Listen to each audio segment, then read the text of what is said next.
Good day, Thomas Jefferson Hour podcast listeners. And thank you so much for listening to the show, for supporting the show. I must tell you, Clay, I've been thinking about Jefferson and some advice that he had for me. What was that? That I was out of my mind to live in a climate that was so cold, and him saying I'm a mere orangutan. And as we are in this January sub-zero Dakota weather, I think, Jefferson might have been onto something. Well, it has been an unusually cold period here on the upper Great Plains. It snowed a ton over Christmas. I'm still trying to dig out up in my little section of Bismarck, North Dakota, but the cold has been really profound. There have been warnings on television and so on, and I have friends who are ranchers who put blankets on their horses, and the horses are huddled in as close as they can get to shelter. It doesn't happen very often anymore that we get these severe cold snaps, but this is one of them. And then, but always, my friend Jim Fugly says there's the January thaw, and I can't tell you how much I'm looking forward to that. There's something else that I need to do, and that is thank your lovely daughter for filling in for me the week after New Year's. It was so good to hear her voice. I trust that she's been traveling safely and well. And when you speak to her, would you thank her on my behalf? Of course I'll thank her. I asked her to show a little snark, and she showed more towards... Like you have to ask. more towards me than to you this time, my friend, although you got a little. But I thought when you said you were taking advice from Jefferson, it was never spend your money before you have it, or always count to 10 when you're upset, or take things always by the smooth handle. But it turns out, don't live in North Dakota. I say that in jest, but he does have a point. At the risk of this getting too long, let's talk about this week's show. It's another one of your one-on-one conversations that, you do these via Zoom, and then I get the raw files and I get to go through the conversation and go, well, wait a minute, let me hear that again. And this one was just great. John Ragosta. He was on the program 8 or 9 years ago. His field is Jefferson and religion in the early national period. And I found out that he was writing this new book on Patrick Henry. And so then I found out that he's at Monticello, that he's a fellow there, even though he's quite grumpy about our friend Mr. J. Nevertheless, I wanted to interview him, and he turned out to be terrific. He's got a revolutionary thesis, and that is that Patrick Henry's gotten a bad rap. And I subscribed wholly to this. I've never read a biography of Patrick Henry. I'm trying to make up for that now. I've got one in front of me, but I always accepted Jefferson's view that Henry was a lazy guy who, was a kind of a blowhard, and that he could say, give me liberty or give me death, but he had no idea how to create a real American republic. And it turns out that's mostly Jefferson's propaganda hatchet job on Patrick Henry, and that Henry turns out to be much more interesting than I had known. And so I'm glad for this conversation. I think maybe he takes the argument a little bit too far at times, but it's a nice corrective. And one of the things I asked him, as you know, was, how do you think that the historical community in the early national period will respond to your book? Will it change the way they think about Henry, or will they shrug? Or, what happens to a book in the sort of the breathtaking overstimulation of our time? At the risk of giving too much of the conversation away, maybe we should just go to it. Let's do it, although I'll just say this much more. These one-on-one interviews are just great fun, and I'm going to be doing a series of them. As people probably know, they also find a platform in governing.com. And if you want to see a transcript of the interviews, or if you want to see the interviews in their fullness, we have to edit, of course, for the Jefferson Hour, you can go to governing.com. We're trying to sort of piggyback our investigation we're calling Listening to America, in which Dennis McKenna and I are attempting to sort of get the pulse of America on between the goalposts of MSNBC and Fox. And then part of this involves interviewing with people who are really working on the question of where is America headed. And so we're combining some of this work, and it brings, I think, a whole new realm of insight and energy to the Jefferson Hour. And I so appreciate your then going through the interviews, because they're much longer than we can present. So this was a good one, but people should go to Governing. I write articles for them. There are interviews. We'll be doing a whole series of things under the aegis of Listening to America. And we're hoping for people that will want to, frankly, invest in this project. What we want to do is listen to the heart of the heart of the heart of this country. It's not Charles Kuralt on the road with, a giant crew and a lot of pre-production. But we do want to get out into the heart of the country and hear from actual Americans who are doing really extraordinary things, not all of them dramatic. But we feel that most of the country is towards the center somewhere, a little to the right, a little to the left, and that the world that you observe on Fox and MSNBC or their other equivalents is a heavy distortion of how most Americans view life, view politics, view the future of this country, and so on. And so we're really trying to serve as a corrective to what we regard, and we're not enemies to the media at all, but what we regard as media commercialization and distortion of what is, after all, a more civil national conversation than we sometimes think. So that's Listening to America. If people are interested, we would love to have your support, but we'd even more love to have you following us. So that's where the one-on-one interviews originated, but they're perfect for the Jefferson Hour. So we should go to it because this one is just so very interesting, David. Very good. Good day, citizens, and welcome to this week's edition of the Thomas Jefferson Hour. This week, a special one-on-one conversation between the creator of the Thomas Jefferson Hour, Mr. Clay Jenkinson, and the author, John Ragosta, a historian at the Robert H. Smith International Center for Jefferson Studies at Monticello. They begin their conversation discussing a letter George Washington sent to Patrick Henry, outlining his fears for the future of our nation in respect to actions taken by James Madison and Thomas Jefferson. So catch me up. You've got a number of books. Your main theme, as I've understood it from our previous conversations, has been the history of religious liberty, especially in the early national period.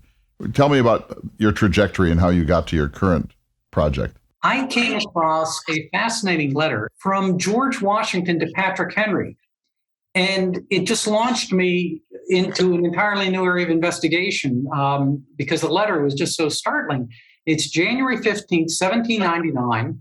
Both Washington and Henry are living in retirement, and Washington writes this letter to Henry, who he has not seen for 12, 15 years. He has not written to him for 4 years, and he says, I need you, Patrick Henry, to come out of retirement to save the nation because these people have put party over country. They're going to destroy the Union.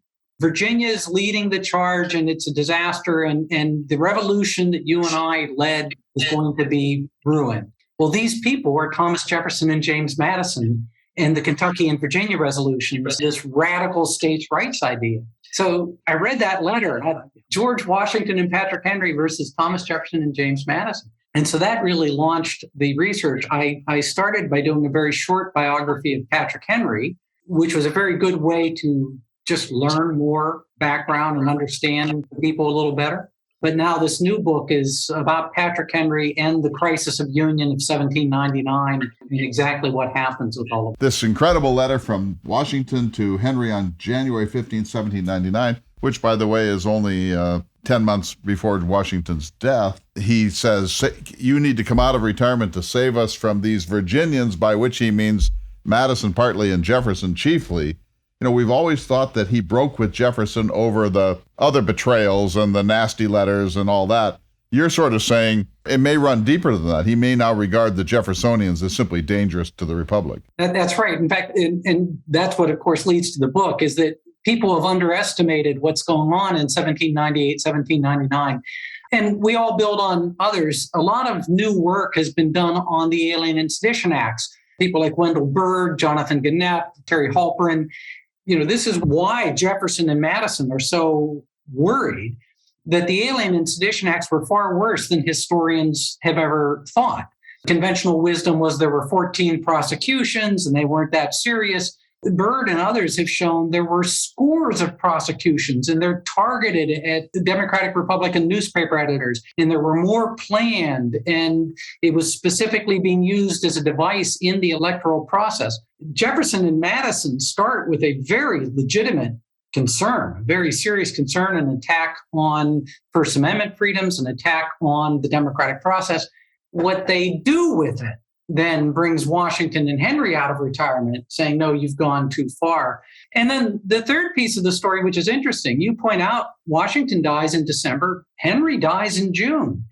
So what happens? Jefferson, of course, wins the election. But what I'm showing in the book is that in many respects, people often accuse Jefferson of hypocrisy in his first administration. I don't think it's hypocrisy. And Madison is leading this, as he often does, and saying, we went too far.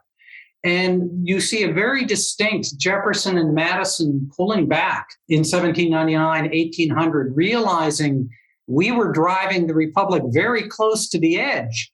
And the most interesting letter is Madison writes Jefferson in 1798, December 1798.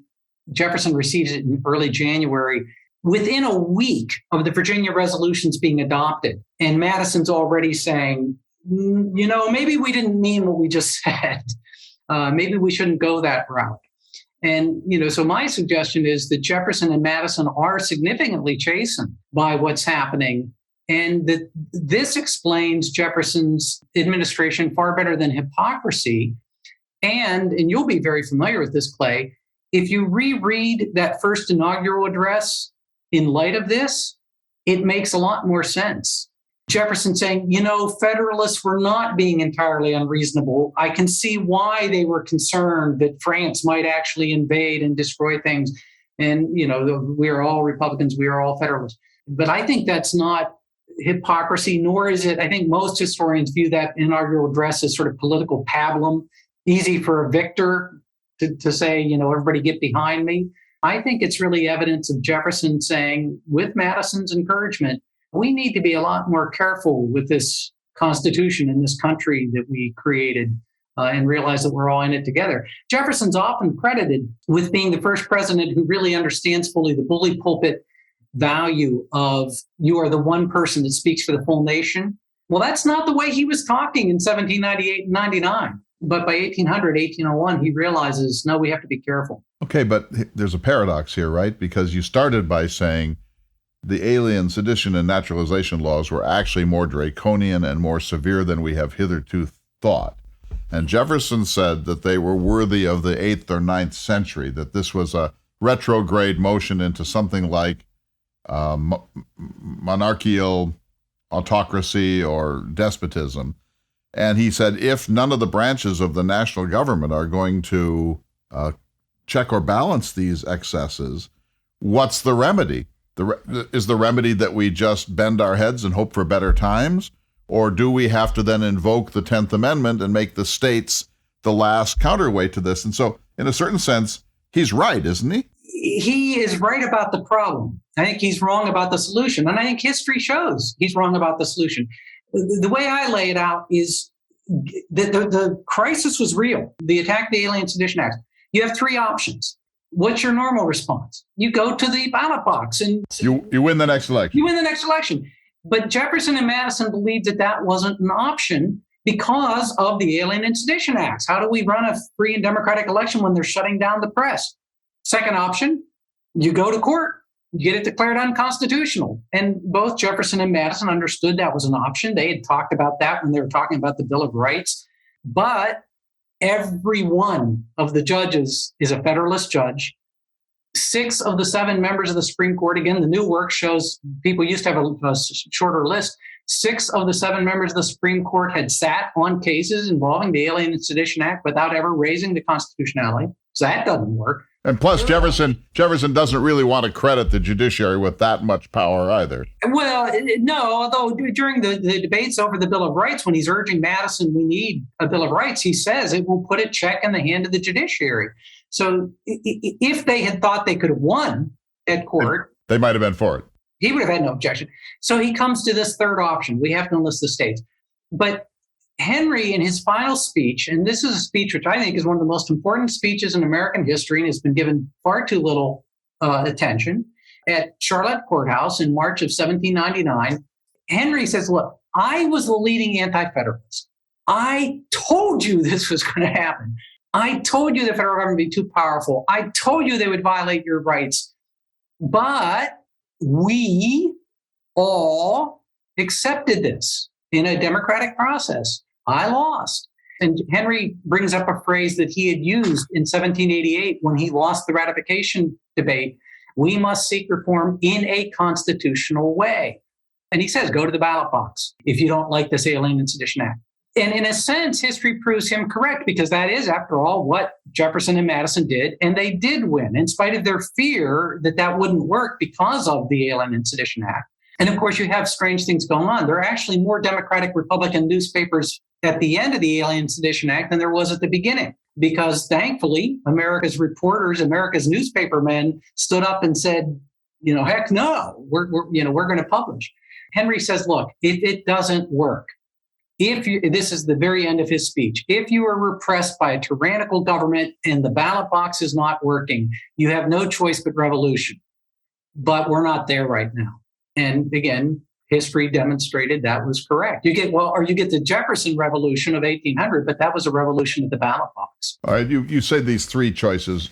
Number one is win the next election, which they did, and so they despaired unnecessarily. Right, they lost badly in 1798-99 in the congressional elections, and it was a near miss in 1800. Second, the courts, which turned out to be of no value here, and third, you enlist the states. There are fourth and fifth options. The fourth option is that you secede, that you just say, we're out. And Jefferson flirts with this a couple of times in the course of his career. And then the fifth option is you take up your muskets. So by that taxonomy, the Virginia and Kentucky resolutions option is relatively tame compared to armed rebellion.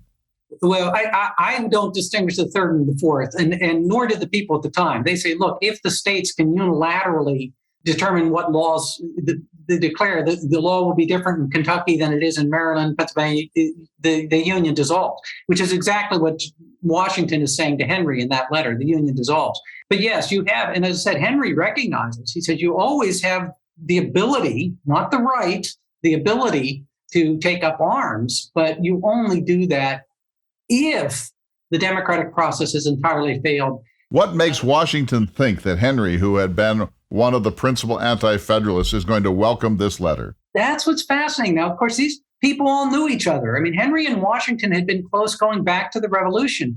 Henry had helped Washington at Valley Forge. He was one of the first governors to respond very aggressively to get supplies to Valley Forge.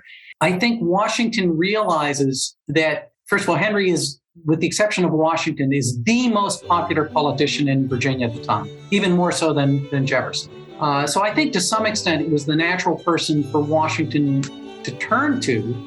And the last time they had communicated, Washington had written Henry and offered him the position of Secretary of State. Because after Jefferson resigns, he writes to Henry and says, we need you.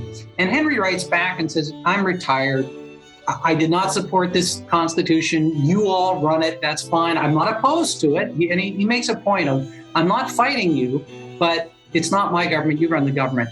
And he has a final paragraph where he says, I will only come out of retirement if the union that we helped to create is in danger. You're listening to a special one-on-one conversation between Clay Jenkinson and John Ragosta. We'll be back in just a moment. You're listening to the Thomas Jefferson Hour. Welcome back to the Thomas Jefferson Hour. We rejoin the conversation between Clay Jenkinson and John Ragosta. In that letter, Henry's response, he says, I was the principal anti-federalist, and he could easily have said, you made your bed, now lie in it, buddy. He could have said, I was right and I wash my hands of the thing. You should have listened to me at the time. If you won't listen to somebody of my stature, then you're going to have to play this thing out as best you can. But he didn't do that. And that's why I think this is such a remarkably important story. And obviously it has present implications. Henry, I led the opposition to this. I warned you it would violate your rights, but we, the American people, adopted it. And if you're living in a democracy, you lose sometimes. And if every time you lose, you take your ball and go home, and you say, I'm not going to play, or I'm going to have a revolution, you can't have a functioning republic. So for Henry to say this, and by the way, this is, the things you discover as you're doing the research. There is an article that comes out in spring of 1799, and you know how these articles would get picked up by the newspapers and reprinted. It was entitled in most of the newspapers, "A Lesson for Men of All Parties." But this article gets reprinted, even by the standards of the time, unbelievably, all over the nation. It's reprinted. And it's the editor saying exactly what you just said. Patrick Henry opposed the Constitution's ratification. He did everything that was possible, was opposed on principle. And yet here he is in 1799. He thinks the nation's at risk. And he says, my nation needs my service, nation above party. I'm going to come out and support this. In many respects, Henry is the intellectual godfather of the Democratic Republican Party, of the, small government. Let's maintain the states. Read what Henry says during the ratification debates. That's all Henry. Of course, the oddity, Peter Onuf points this out in his most recent book, that Jefferson's political philosophy and Henry's are actually, in many respects, quite similar. Jefferson, of course, would never acknowledge that, nor would Henry, because of the personal animosity there. But at the end of the day, what we think of as Jefferson's political philosophy and Henry's, really very close. Who wrote that, A Lesson for Men of All Parties? I don't recall. It's because it's one of those, there's no attribution. It's the editor of, I think it first came out in one of the New York newspapers. So it's not Henry or Washington or somebody that they hired? No.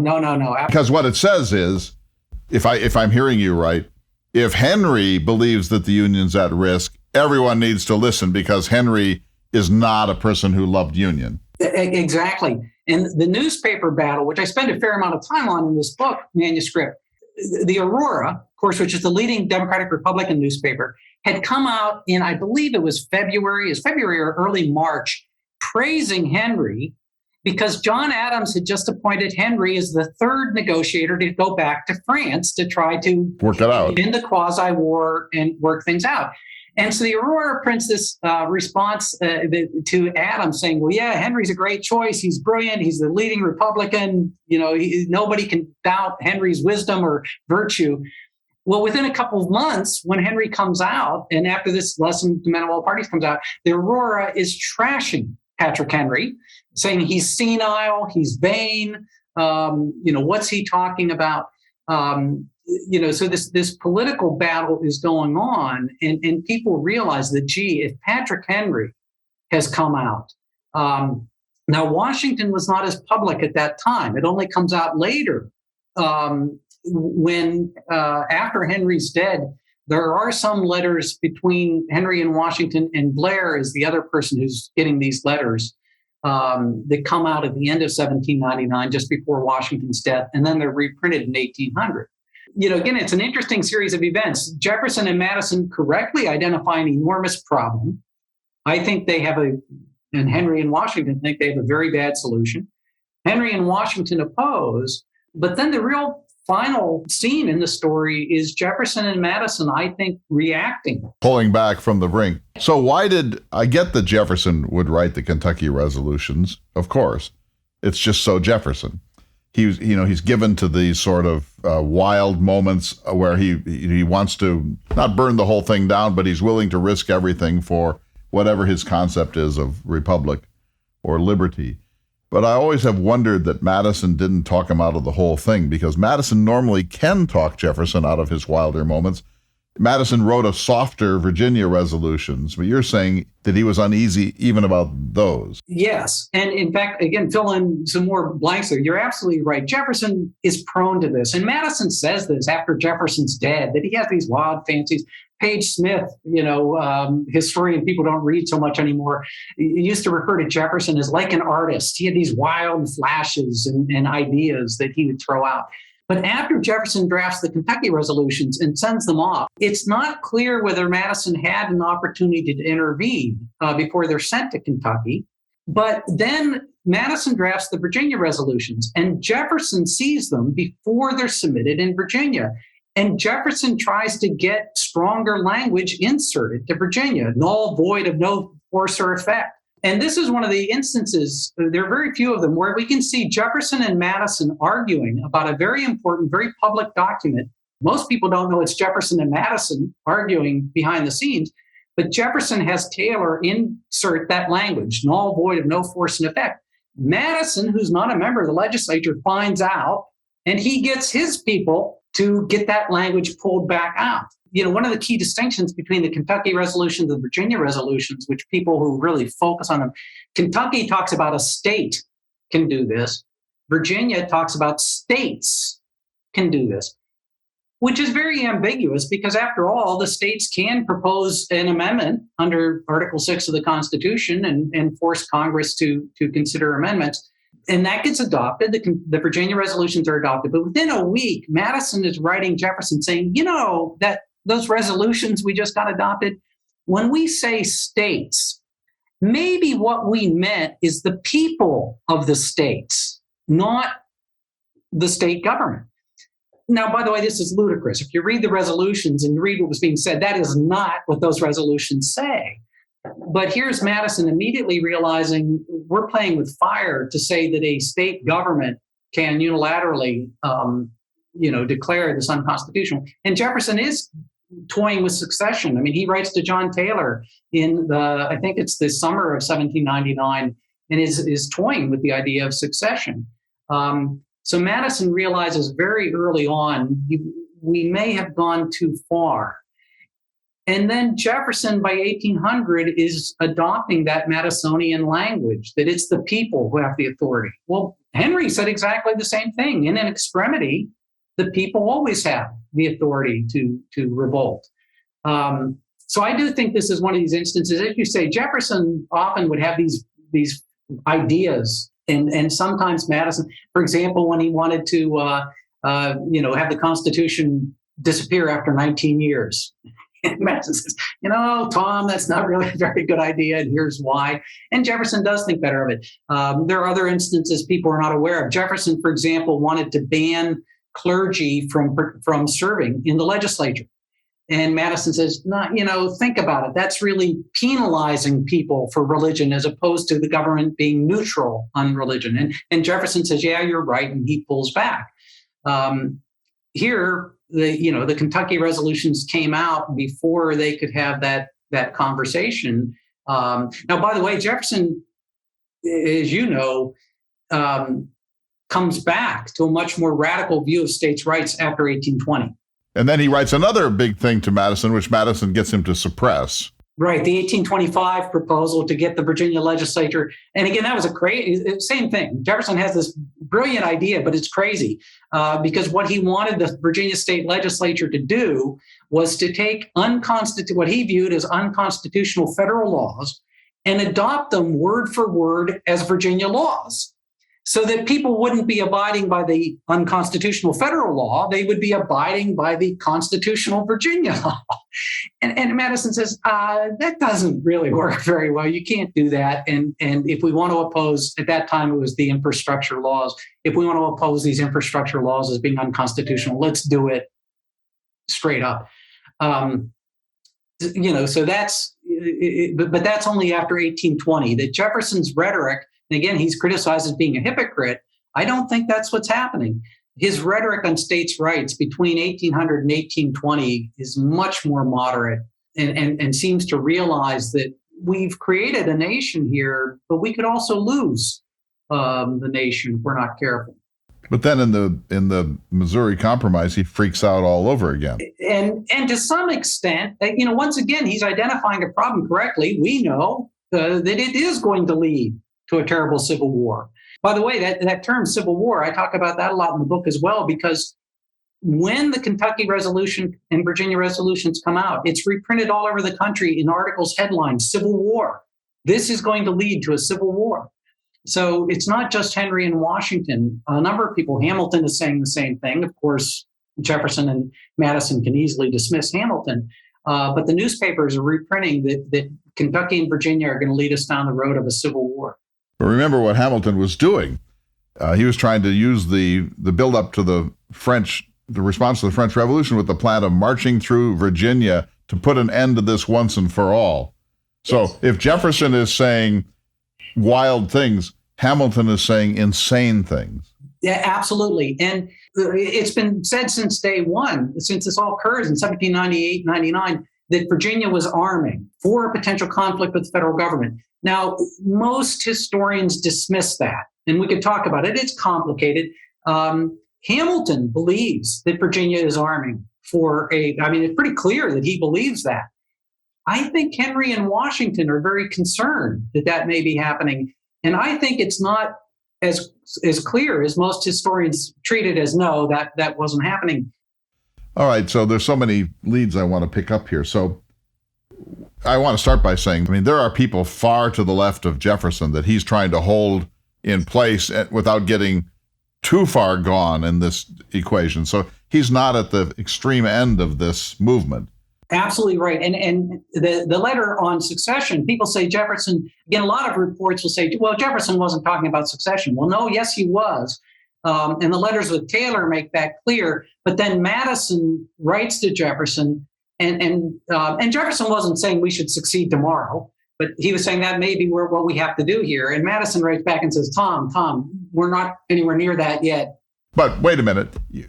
Just for the record here, Madison never called Jefferson Tom. Right? Well, I don't know what he called him. I wasn't there. Does he refer to him as Thomas? Mr. Jefferson, probably. Perhaps. I always, and I'm glad you said that because, and I won't name them, you'll know who they are. They're historians who always refer to Jefferson referring to Madison as Jimmy. Never. And I always find that a little bit, I don't see Thomas Jefferson referring to James Madison as Jimmy. Either one of them, for different reasons. Jefferson is a character out of a Jane Austen novel, so you know how he's going to react. But Madison is, and that's what I want to ask you about next, is the usual view of this, that Jefferson is gone in Europe. Madison and Hamilton engineer the Constitution. They become partners in the centralization of federal authority, of national authority. Jefferson comes back on his leave of absence, seduces Madison away from Hamilton. Hamilton is hurt and miffed, and that Jefferson pulls Madison to the left, but Madison in turn prevents Jefferson's whoppers. That's the usual narrative, right? I think you're correcting that somewhat. Somewhat. I think there's a lot of truth to that. I think one of the things that's left out is, first of all, there's a lot of personalities going on here. These people, as you well know, they're not marble bust statues. And so, we're talking about Jefferson and Henry's conflict in the 1790s. Of course, the real problem with Jefferson and Henry occurs with the governor's investigation in 1781. And Jefferson, if there's any human being who you could say Jefferson hated, it's Patrick Henry. He disliked Alexander Hamilton, but I don't think he really hated Alexander Hamilton. But those personalities are coming into play. So to modify your conventional story a little bit, after Madison and Henry, they're the two going head to head in the Virginia Ratification Convention, which is critical. If Virginia doesn't ratify, you don't get a country. New York would not have ratified. North Carolina wouldn't have ratified. Rhode Island didn't ratify. And Henry's quoting Jefferson against Madison in the ratification conference. Which I'm sure Madison was he writes Jefferson and tells him, you realize, you're giving me a headache. Henry's quoting you. Yeah, who's he madder at? He's probably madder at Jefferson than at Henry at this point. He was not happy that Jefferson had allowed that to happen. But afterwards, when you look at what Madison does with the Bill of Rights, because Madison, all through the ratification debates, had said, we don't need a Bill of Rights. And in fact, he had written Jefferson and said it might be dangerous because, we'll write down a couple rights, we'll forget to write down something else. And people will say, well, obviously you don't have that freedom. Madison is not only listening to Jefferson when he decides to adopt the Bill of Rights, he's also listening to the anti-federalists and Henry. And in particular, Henry had over and over pounded on the necessary and proper clause, that you keep telling us this is a constitution of enumerated powers, but on its face, it recognizes there are certain implied powers to the federal government. And so when Madison starts talking about the necessity of having a Bill of Rights, he's talking about the necessary and proper clause. Now, again, he won't credit Henry because Henry's trying to gerrymander him out of a position in the Congress. They had battles over religious freedom. But there's a recognition that, maybe Henry and Jefferson, I think Madison is realizing from two different directions. He's hearing it from Jefferson, he's hearing it from Henry, that we need a Bill of Rights. And this government that I helped to create with Hamilton does have implied powers, and it will grow. So the other interesting piece in all of this is when Hamilton starts to expand the powers of the federal government, the national bank, assumption of the debts, and Madison and Jefferson are already getting nervous, and you get all of those essays from Madison in 1792 that he publishes about there need to be constraints in the federal government. Henry is still in the Virginia legislature when the assumption of the debts comes out, and he leads the Virginia legislature in opposition to the federal assumption of the debts. And Hamilton is going crazy. He's like, Virginia has no right. What are they doing? And a number of historians, including historians of Henry, say, well, Jefferson's Kentucky and Virginia resolutions are really just built on Henry's opposition to the assumption of the debts. The Virginia legislature says this is unconstitutional. The federal government has no authority. I argue that no, these things are world apart. If you read Henry's opposition, nowhere do they suggest that the state can interfere with the federal authority. When you read what Henry says we should do in Virginia, he says we need to petition the federal government to reverse course. And so Henry is active in opposition to Hamilton's expansion of power, as are Madison and Jefferson. This idea of nullification, Jefferson invents in 1798. Nobody is talking about nullification in response to Hamilton's financial program. Nobody is talking about nullification when they adopt the carriage tax and John Taylor goes crazy. They have no right to do a carriage tax. Nobody is talking about nullification in response to the Jay Treaty. So there's this opposition to the federal government and its assumption of power in a very Henry-esque tone, joined by Jefferson and Madison. And again, the crisis of 1798, the crisis of the Alien and Sedition Act, that suddenly Jefferson comes up with a much more aggressive approach. Now, I should say one exception to that is Jefferson, again, as you say, he would throw out ideas. You may recall that when Hamilton proposes the bank bill and it's adopted, Jefferson writes Madison and says, we ought to convict anybody who works with the National Bank in Richmond of treason. And they ought to be convicted of treason and hung. You're listening to the Thomas Jefferson Hour, a special one-on-one conversation between Clay Jenkinson and John Ragosta. We'll be back in just a moment. Welcome back to this final segment of this week's Thomas Jefferson Hour, a special one-on-one conversation between Clay Jenkinson and the author and historian John Ragosta.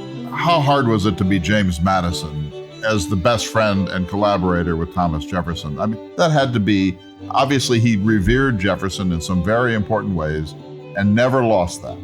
That there was a certain sense in which he sacrificed his own life and career to this great visionary. So that tells you that there was something about Jefferson that is truly magnificent, that you cannot doubt, that to let him into your soul, as he did with a number of people, was to lift that person into a different state of being in some sense. And there's a loyalty to Jefferson that Hamilton's accolades don't have, that there's something about Jefferson is my point. And we should never, ever, ever forget that. That's absolutely correct. And when I occasionally will do presentations here in Monticello and other places about Jefferson and leadership, and one of the first things I'll mention is look at the people he mentors and who revere Jefferson and will do anything for Jefferson. And that does speak a great deal about his character. I think the Madison and Jefferson relationship, which of course is fascinating to many people, I remember from my own legal career when I practiced law, some people were better strategists and some people were better tacticians. And this is a little simplistic in this case, because I don't want to be unfair to either Jefferson and Madison, but you oftentimes will see in either political or in military or in business relationships, the strategists and the tacticians. And to some extent, I think that's what's going on. Jefferson's a big picture idea, big idea guy. Madison is much more, I point out, Madison's never trained as a lawyer. he's a much more careful lawyer than Jefferson is in terms of, this is the way you get it done. This is the way you draft that language. Jefferson has ideas, but yeah, he obviously compels this type of relationship with a lot of people. I would just slightly adjust that, strategist versus tactician. I think that Jefferson Page Smith is right, that he's a creative visionary. And his visions are almost always the right ones, but Madison has to say, A, how do we get there from here? And B, we live in the real world. And I think that that's what Madison was able to do for Jefferson. Even so, if Jefferson's correspondence had been published in his own lifetime, it's hard for me to imagine that he could have been the president of the United States. It's too wild. So we look at this with the wrong lens, right? Because we see all those radical pronouncements of Jefferson that were really in a letter to William Short, in a letter to Smith, in a letter to Abigail Adams. He didn't publish this stuff. These weren't op-ed pieces. And so we don't know what the public really saw. There was a sense that he was maybe too Frenchified, too radical. Hamilton said he's in too much earnest about his democracy. But if Jefferson had revealed himself, it's hard for me to imagine that he could have been trusted. I think that that's right, and maybe that's true of any politician. If you really got into their diary, would you want that person? But that's one of the reasons why historians now, we have so much better access to the newspapers from the era, and I rely very heavily on those newspaper accounts to see what people saw. What are they reading? And they are certainly not reading this letter from Jefferson to Madison where he says anybody who cashes a check at the First National Bank of Richmond should be hung for treason. But they are seeing the Kentucky and Virginia resolutions. They don't know immediately that it's Jefferson and Madison.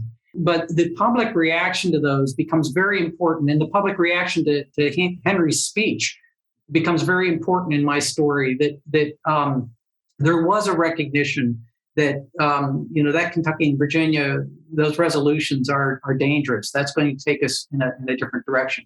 And to some extent, we may not want to know everything that's in a politician's diary. It may not be a bad thing. I'm just saying that Jefferson looks at civilization from 38,000 feet, and he's comfortable with a level of mayhem that would have been alarming to anyone, including Madison, but Madison was willing to protect him. I imagine Madison going to Dolly and saying, wait till you see this one. Well, the Adam and Eve letter. I mean, now the notes on Virginia does get out. And of course, he pays for that politically. He's attacked for the rest of his career because of the things that were said in there that were perhaps too honest in one sense. But there are other letters. The Adam and Eve letter does not come out. The Blood for the Tree of Liberty letter does not come out. As I point out, Jefferson's awfully free with other people's blood in some of these letters. So what I hear you saying, John, is that Patrick Henry has gotten a bad rap in American history, and that the chief architect of that bad rap was none other than our hero, Thomas Jefferson. Exactly. That's exactly right. But part of this is, there's a fundamental point here, which is these guys are not the marble statues. They're people, and they got angry at each other. And Jefferson got really angry at Patrick Henry. Because you doubted my heart and not just my head. That was unfair. Okay, I'm not a militarist, but my heart is pure. And you attacked my honor when you could have just said maybe not the best governor. Here's my view. Canada is like 200 miles north of my home. It's a very peaceful country. It's a very law-abiding country. There's no "don't tread on me." There's no Confederate flag.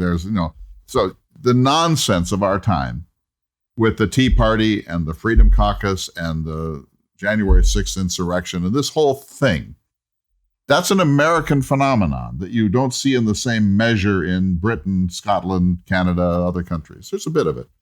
That seems to me is owing to people like Jefferson and Ethan Allen and Patrick Henry. They may be misunderstood. They may be being misused. But this element, this kind of liberty is so important, kind of Lee Greenwood's anthem, liberty, my freedom. That's more important than anything. And if I have to bring down the government for that, well, by God, I'll do it. I hope I'm not caricaturing, but these people think they are the actual residual rump of the true revolutionary spirit. And you and I are morons who have drunk the Kool-Aid of the big state and the welfare state.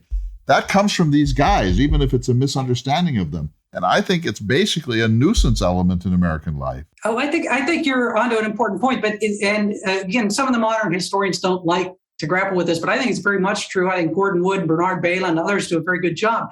There is a shift that occurs, and you can't date it to a particular date, and you can't assign it to one individual. But politics in the 18th century were very communitarian, what we used to call classical Republican. And it becomes and again, the terms become difficult, becomes liberal, classically liberal, which means I care about my rights. Where are my liberties? And Jefferson certainly leads that charge. Now, I think it's taking Jefferson wrong because, first of all, nobody's completely liberal, my rights at the time.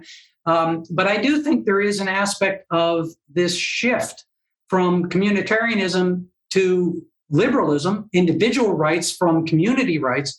And I talk about this a little bit in the book. I don't dwell on it because, as I said, modern historians don't like to grapple with this issue.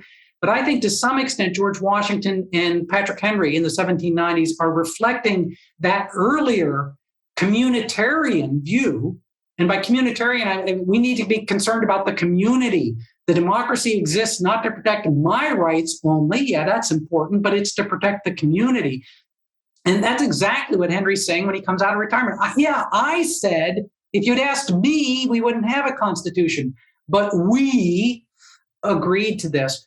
And we've lost, for many reasons, we could spend the next week talking about why, but we've lost the sense of communitarianism that was very much at the heart of the American Revolution.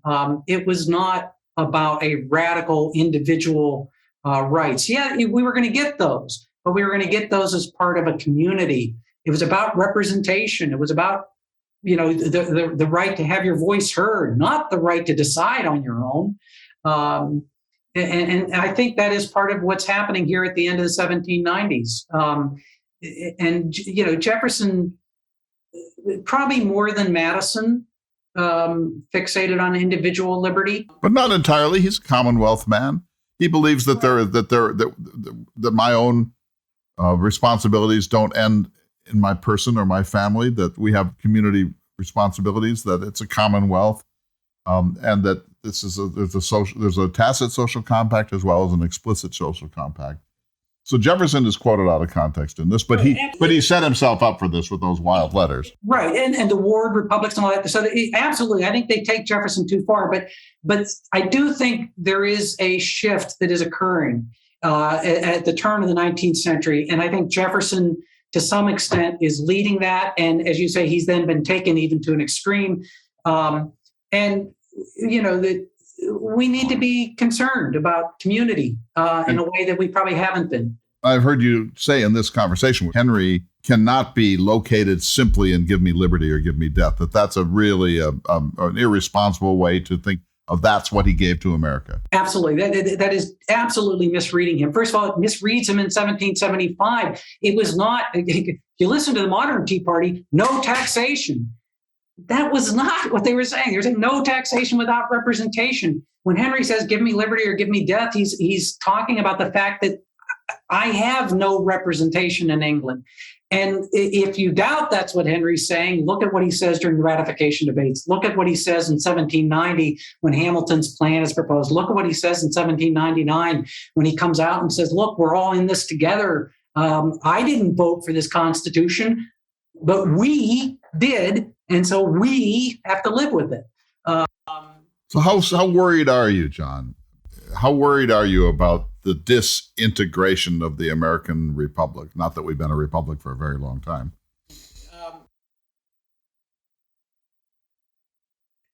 I hesitate. I sometimes I worry a lot about it. And I worry as a historian, and maybe Clay, I'm sure you've had the same thing. I worry that I'm an early American historian. I care about Jefferson and Madison and Henry and Washington and Randolph, but how that history is being misused to attack the Republic in ways that Jefferson and Madison and Henry and Washington would be appalled. Am I worried we won't survive? Time will tell. I do think I think there's a lot of wisdom in Jefferson's statements that if the American people are educated and informed, people forget the third thing on his tombstone. It's about public education. I think public education is extremely important. And I think if the people are educated and informed, he thought a free press was extremely important. They will, and he also says over time, they will make mistakes. And I think there's certainly hope. You know, Jefferson's comment to Adams, I prefer the dreams of the future rather than the dreams of the past. I'm paraphrasing. Now, let me ask one last whopper. Jefferson, as you know, has become the poster child for all the unresolved race issues in the early national period. And of course, he richly deserves it, having written what he wrote and having been a hypocrite in the ways that he was, etc. But he's not alone, obviously. Where is Henry in all of this? Is Henry better, worse, the same as Jefferson? How do we evaluate the asterisk in Henry's life and career based upon enslavement? It's a very good question. I think there's some strong parallels. Some ways Henry's better, some ways he's worse. Strong parallels. Henry owns a number of enslaved people. He does not free them, just the way Jefferson does not free them. He is worse in the sense that he could have afforded to free them. Henry could have taken action. And much like Jefferson, he only frees a few. He in his will, he basically says his wife may, if she wishes, free several of them. Now, he's providing for a very large family, many of whom are still very young. He is adamant, because he got nothing from his father, really. He is adamant that he is going to leave very substantial legacies. All right. So my last question to you as we close is, how can you sit there in Jefferson's world and dump on this man so completely and so viciously as you've done in the last hour and a half? I mean, an unrelenting attack, and saying that he ruined the life and the reputation of one of the most important men in American history. Well, you know, I've had editors say the same thing. You're being very unkind to Thomas Jefferson. I mean, I'm not being unkind to Thomas. If I'm saying something wrong or inaccurate, tell me. You know, I think there's a couple things. First of all, my boss, Andrew O'Shaughnessy, here at the International Center for Jefferson Studies, believes we need to study and understand these things. The development, though, that in my own thinking, had I written this book 5 years ago, it would have been much harder on Jefferson. I have a much greater appreciation for how serious the crisis was in 1798. And I hope I'm being fair to Jefferson and Madison, that they were correct that the Alien and Sedition Acts were a terrible thing and really threatened the nation in a much more serious manner than we ever thought. Having said that, I think what Jefferson proposes goes too far, and then his treatment of Patrick Henry, he's very unkind to Patrick Henry. And again, I use the analogy when I talk with people about Alexander Hamilton. Jefferson in retirement, you know, in his Annus, when it suggested that Hamilton was a traitor and was going to go to England if the United States failed, Jefferson drops a footnote and says Alexander Hamilton was far above this. He understood that his dispute with Alexander Hamilton was basically political. He didn't like Hamilton. He thought he was wrong politically. He thought his solutions were wrong, but he respected that Hamilton was a political actor who he was in opposition to. Henry, it was personal. It was honor. So, you know, is that being unkind to Mr. Jefferson to recognize that he had a personal dispute? He tells James Monroe it's you know, an injury that will only be healed by the all-healing grave. For a major statesman who rode through this entire thing, who else had a career as long as Thomas Jefferson's? And for him to think that to be such a thin-skinned person as he was is astonishing, considering all that. But it's interesting. The nature of that attack was such, because he has many political enemies over time. And obviously, I'm not sure I would describe him as thin-skinned, because if he were, he would have had many of these kinds of personal vendettas. This particular incident in 1781, and he says it, this really pushed him over the edge, and he blames Henry. And again, I think rightfully so. I think it was Henry. So the whale is the whale. I think the whale is the whale. And again, there are other historians who disagree, including, very well-known historians. But I think Henry was behind it. John, I've absolutely loved this. It's been so much fun. I hope we can do more. This is the kind of dialogue we need. I've learned a tremendous amount. I can't wait for your book. Watch for the book. Hopefully I'll have news on it soon. I have, at my editor's suggestion, I'm at John Ragosta on Twitter now, so that once the book is due for publication, I plan to be tweeting a little bit about it. You know, join the club. I'm not sure it's a good idea. See you soon, my friend. Take care, Clay. Clay, I really enjoyed this conversation, and I congratulate you on these one-on-one conversations. They're just great, and I hope we'll have more of them as well. And with that, sir, it's time to say goodbye for this week. David will do a lot more of these one-on-one interviews in the year 2022, and Lindsay Chervinsky has agreed to do a number of our series 10 Things, the next one on Lafayette. But meanwhile, we'll see you all next week for another important edition of the Thomas Jefferson Hour. The Thomas Jefferson Hour is brought to you each week by Dakota Sky Education. The program is distributed nationally by Prairie Public. President Thomas Jefferson lived from 1743 to 1826, and this program presents his views. President Jefferson is portrayed by the award-winning humanities scholar and author Clay S. Jenkinson. To obtain a copy of this or any show for a $12 donation, please call 701-575-0727. This program is also available online at jeffersonhour.com and on Apple Podcasts. If you'd like to correspond with President Jefferson or submit a question for him to answer on the program, please visit the website at jeffersonhour.com. The Thomas Jefferson Hour is produced at Makoche Recording Studios in Bismarck, North Dakota. Bach Cello Suite No. 3 in C Major by Stephen Swinford.